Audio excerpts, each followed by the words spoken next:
So for the charcuterie starter, this is so simple, it is unbelievable. This is all designed about sharing as much as you can to eat. Now don't overfill yourself because the chicken main course is very hearty. But you can either do this dish on a plate, if you've got a nice little plate to share, or we've got this epic floorboard which we pulled from upstairs and we've varnished it up and we use this for like sharing things. We put Yorkshire puddings on it on a Sunday, but we're going to put the charcuterie meat on this. Now if you haven't got a board like this, don't worry, you can just use a nice plate. Now the idea is you create a beautiful artistic dish really quickly that you can all just get stuck into, pull apart and eat as a starter. Really simple, really light finger food, lots of traditional garnish and very, very tasty. So what we need the meat selection, which you've got. You should have a wedge of parmesan as well in there, a little jar of pesto. Got some little edible flowers we're going to use. We're going to use some salad, and then over here, Amelia, we just pan down. Amelia's doing the video, by the way. These are all the garnishes that we're going to use now for the dish. Now these will come in one pot, so you'll have a little plastic pot with a lid, but I've separated them all out. Okay, right. So to start, we're going to get the meat, and we're just going to really quickly display it on the board. So we've got some nice mortadella sausage there. Now mortadella is a beautiful dish, so we're just going to fold it up on the dish. There you go, on the plate. We've got some nice salami dotted around. Salami Milano, you can see the nice little fat particles in there. That makes it eat fantastic. Now the top tip for this is to get it all out the fridge early. So don't pull it out the fridge and try and use it. You need to get it out and make it sit for about half an hour before you start to eat it, really. So this is how easy it is. It's really simple. If it starts falling over, just pull it back. There's no rules to this whatsoever. You can just make it up. We've got some bresaola. Now the bresaola is the neck fillet of the beef, which has been marinated in juniper and red wine and a tiny bit of clove as well. And garlic cloves in there as well, which is cool. So you'll be able to taste the garlic, and you'll be able to taste the aromatic clove as well. It's beautiful. It's marinated for 28 days and then hung to air dry. And then we've got some epic Parma ham as well, Amelia. We'll just pull this into little bits. So we all know what Parma ham tastes like, salty. You can use this for lots of nice stuff. Oh, Amelia, this smells awesome. This smells really nice. So we're just dotting it about the plate. Now obviously we've got quite a large wooden board here, and this is for 4. So we're gonna have this, we're gonna eat this, there's 4 of us having this tonight. But if it's just for 2, obviously you don't need to use it all, and then you can save the rest. So that's the meat on there.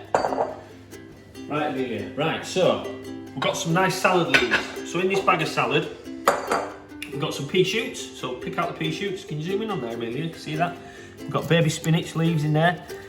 We've got little red chard and beetroot leaf. That's from bull's blood.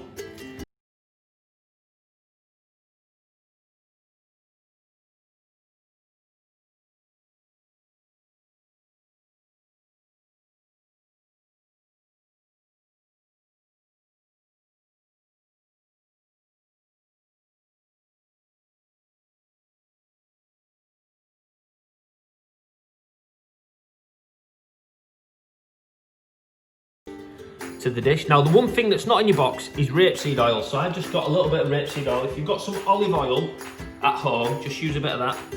Just a little bit of olive oil over the top. Our rapeseed, as we've got a little bit of salt.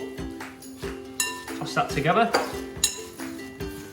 So you can see how easy this is. It's so simple. We're just going to dot that across the dish. Yeah, look at this.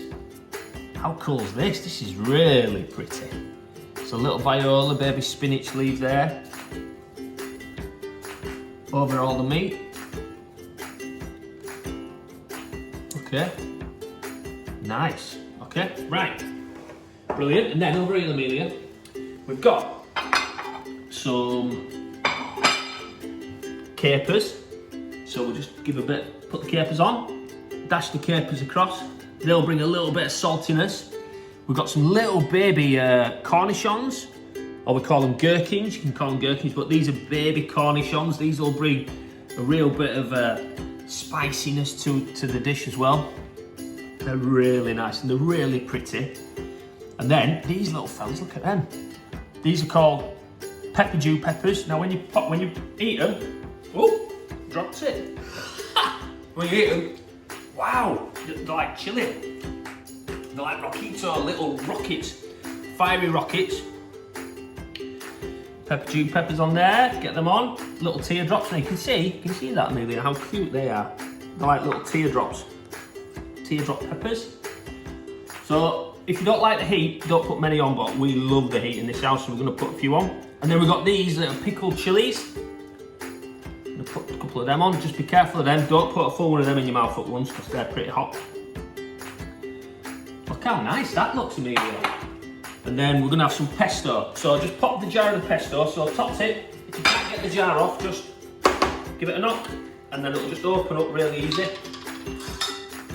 We're going to put a little bit of pesto in a bowl, and then a bit of olive oil, or a bit of rapeseed oil, which we've got here, Amelia, and then we're just going to give it a quick mix up. And then we're just going to dot that all the way across the meat.